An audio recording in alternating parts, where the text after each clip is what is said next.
Hey guys, another beautiful day here at Pascack Valley Forge and Farm, and today I'm going to be planting out some brassicas. For those of you that don't know, brassicas include stuff like broccoli, cauliflower, cabbage, kale, things of that nature. Okay, so even though it's April 17th and it's not fully warm every day and we aren't past the last frost date, that's okay because brassicas can handle some frost. And they actually do better when the weather's a little bit cooler. So we're going to take advantage of that, and we're going to plant some of that out in the garden today. So the type of stuff we're going to be planting out today is things like cabbage, broccoli, cauliflower, and kale. I've got two different types of cabbage. I've got Golden Acre and Brunswick. For broccoli, I've got the Rasmus and the Waltham. Cauliflower, I have Amazing and Purple. And then kale, I got a bunch of Dazzling Blue and also Scarlet Kale. I don't know if I'm going to put the kale in today. I've already got a bunch in the garden. I don't really have a spot for it yet, so we may wait just a little bit longer on the kale, but I definitely want to get all this other stuff in the ground. I start by clearing all the leaf litter and mulch from last year off the bed. Dig myself a little hole for the plant. I add some fertilizer, mix it into the soil. Then I add some mycorrhizal inoculant, put my cabbage in, cover it back up, and then give it a good water. Once it's been watered in, I just pile a bunch of leaf litter and other mulch around it. This just helps to retain moisture in the soil and helps to stabilize the soil temperature as well. So another consideration with brassicas is you probably don't want to plant all your brassicas in one place. And that's because of pest predation. So in my area, here in northern New Jersey, we have a lot of cabbage moths.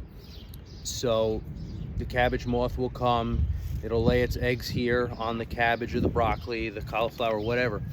And then the eggs hatch and the little caterpillar comes out and starts eating the leaves. So you don't want to give the cabbage worm just one big block of food. You want to space them out.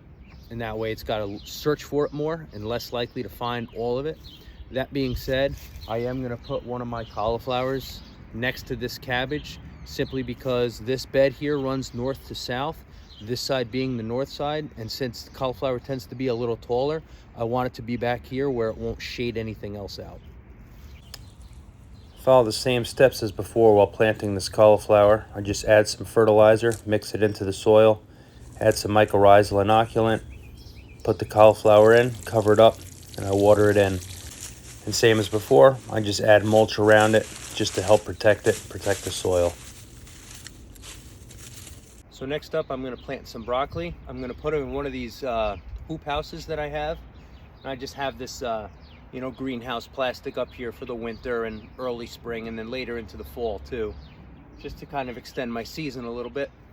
So I'm going to plant some broccoli in here, and it's the same as planting the cauliflower and the cabbage.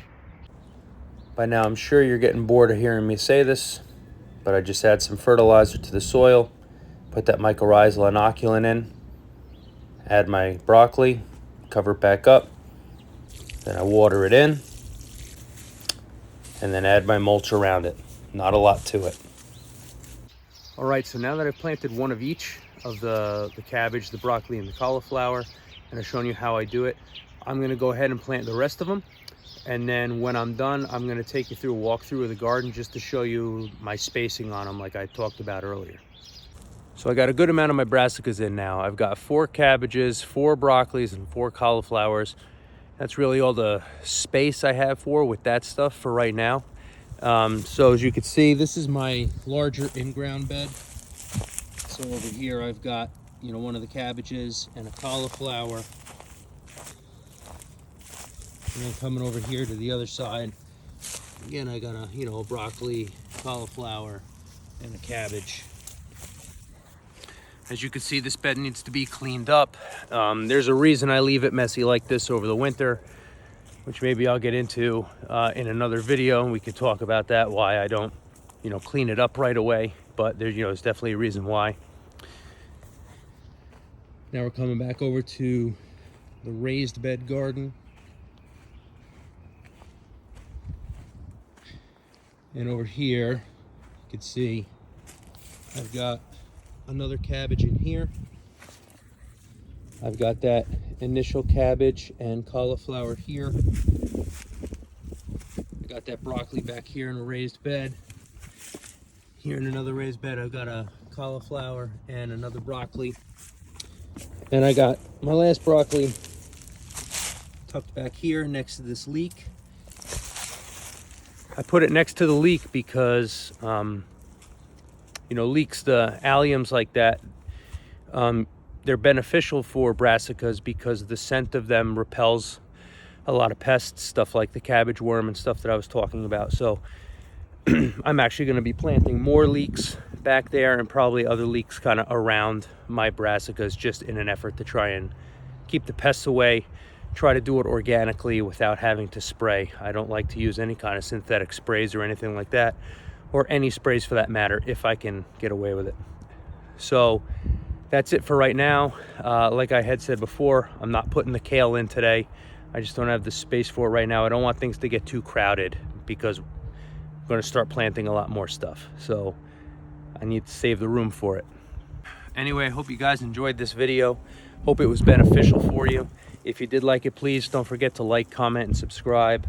You know, please share this around with your friends if you feel like you know somebody who might enjoy this video or who might benefit from it. So that's it. Thanks for staying. Thanks for watching, and we'll see you for the next one.